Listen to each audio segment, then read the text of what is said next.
African swine fever is a viral disease of pigs and wild boar that is usually deadly.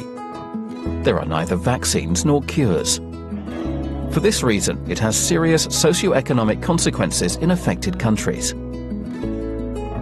The virus can persist for several months in the environment and in carcasses. Curing or smoking pork products does not always destroy it. Humans are not susceptible to the disease, but they can spread it through contaminated clothes or equipment. The clinical signs of African swine fever are variable and not always easy to recognize.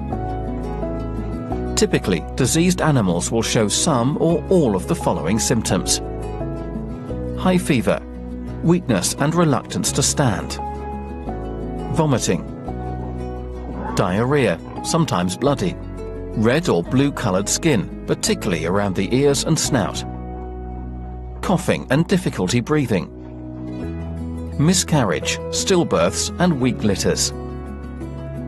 Most of the diseased animals will die within 10 days.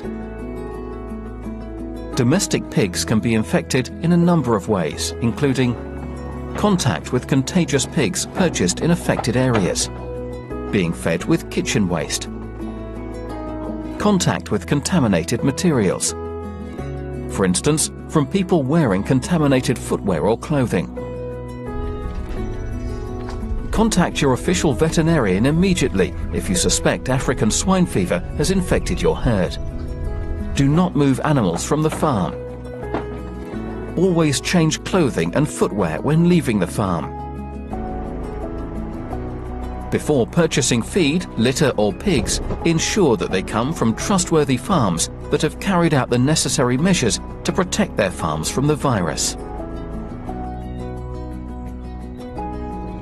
Do not allow your pigs to have contact with wild boar or pigs from other farms. Never feed kitchen waste to pigs.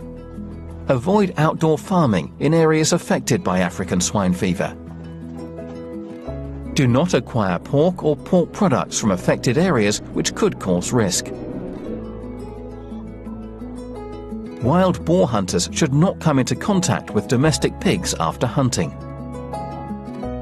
Hunters and farmers should not leave offal from wild boar or domestic pigs in the fields and forests. Do not leave food or waste in areas where wild boar may be present. Contact official veterinary authorities when you find a dead wild boar, even if the area has not been affected by African swine fever.